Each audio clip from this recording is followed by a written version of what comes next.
Okay, today we're going to show you how to make a pool play.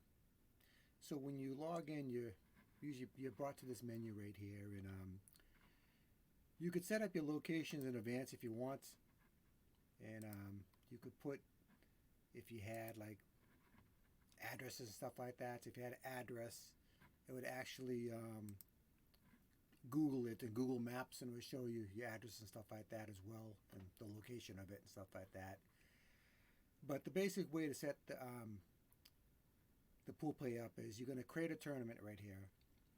Now each tournament's name needs to be unique. So if you're doing like 12U Memorial Day tournaments, that's great for this year. But next year, what are you going to do? You can't use the same name because how are you going to know which one it is in the list? So usually I'd probably do like the year, and whatever the name of the tournament is. Each age group should be its own tournament, and there's a way to link those together in the end and stuff like that. So if you have a 12U, 14U, 16U, make them all separate tournaments. You could create the pool play and bracket at the same time. It doesn't really matter which way you do it, or the pool play only or the bracket only. You always can add the bracket later or the pool play later. It doesn't matter. And this is just pretty obvious right here. We'll talk about this later on in a different video. And again, pitch counts is usually used for baseball or something like that. Where you have a user interface, we'll say the name of the pitcher and how many pitches they threw. The status is this will be available to the public to see. This will not be available to the public to see. The public is not going to have any editing rights anyway. So once you do save tournament, now you have a couple of sessions opened up. Your teams and the pool play over here. Okay. So the teams, we'll talk about this one after in a different video. This is really the easiest and best way to do it.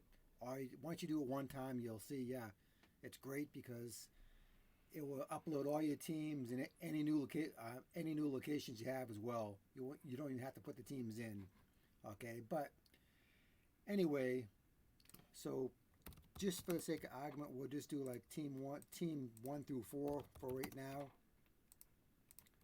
just to get this in here. Okay, and after you have 4 teams, this little section will open up down here. This is 4 to 24 teams. This right here can auto create the games, but not where they're playing or any times or anything like that. It's just going to be 1 verse 2, 2 verse 3, whatever it might be. Okay, I'm just going to click this just to show you what it means. The little message up here, and that's all that does. Okay, so if you want to get back to that page, click this, or if you're in the main menu, just click, edit right here. That's all that is, and it'll bring you right back to this page. The pool play note, if I just go pool play note, this is a limited amount of characters. I'll show you what that is, and this is like, this right here, there's a way to drop a 4th game, or if you want to put any message in here, you'd go like, team 5 dropped whatever game it is. This way the parents won't sit there and go, gee, what's going on? And these are saved automatically, okay? And if you go back to the pool play, as you can see, the pool play note is up here, and this is like this right here. If you want a description of that right here, this way there's no, everyone knows what's going on. Someone's gonna look at the stand and say, wait a second, I beat team 5. How are they ahead of me? Oh, well, team 5 dropped that game, and now they have a better record than you. Whatever it might be. And this is the directions right here. This opens up in a new window as well. I mean, if you have right now, there's no locations right here, but I'll show you what that looks like in a minute. So going back over here, this is for the seedings or the rankings, and the basic one is just wins, runs against, runs for. That's how it's sorted right now. But if you want score differential, the runs you scored minus the runs you let up, that's great. You can do that. Or this right here is like use max 8 for score against. So if you win 20-0, you really only won 8-0. That's all it's going to count for. Validating the schedule is very important. You should always validate it, because what it will do, it will check to make sure a location is not overbooked. And that's going to be great if you have 12U, 14U, 16U. you can validate all that together in one whack right there. But to use that really effectively, you want a game duration in minutes. This will pretty much say when is that field booked for. So if I have field one booked for an hour and a half, I'd put like 90 minutes. This way, if I try to schedule a game on field one from 12 to 1:30, I can't do it. It will say this location's already being used. Usually this right here is, you don't want to go how long the game's going to last. Say the game's already dropped dead at 90 minutes. The chances are you're not going to start a game on the 91st minute of that, because you want time to get the fields ready. But you might want to do it that way. So usually if your game's going to drop dead at 80 minutes or 75 minutes, you give a little time to reline the fields and stuff like that, whatever it might be. Okay, if you want your teams in pools, just pick the pool, automatically saves for you. And as you can see right here, it'll go into Pool A standings. Okay, and if you want, again, if you have like 8 teams, you might do Pool A and Pool B or something like that. But that's the basic setup right here. So now to view the pool play, you can hit right here.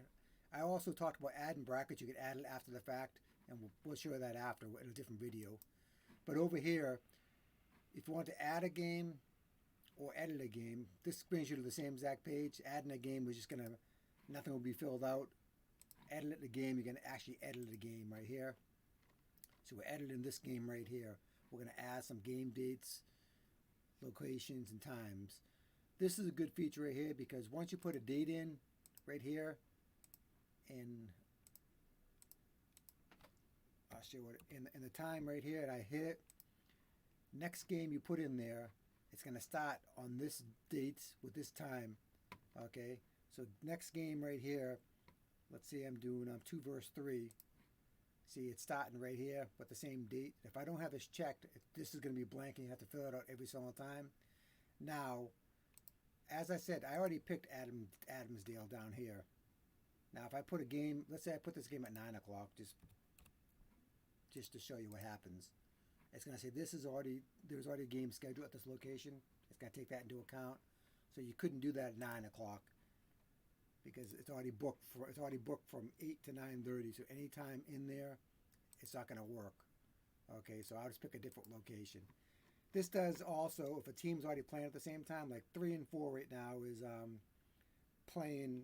4 is playing at 8 to 9:30. So if I went like this, and I did no location at all, I did save game, one of these teams is already playing at this time, so you couldn't even do that. If I check for the teams as well, putting scores in is very easy. Just pick a game, hit save game, and you return to pool play, and it keeps track of all that stuff like that for you. And as you can see, I don't have any address set up here, but if I did, I would be able to click it and go right to it would open up Google Maps or something like that and show you where the address is and stuff like that, or the location is. So that's just the basic of the pool play. Okay, and I hope you enjoyed that video.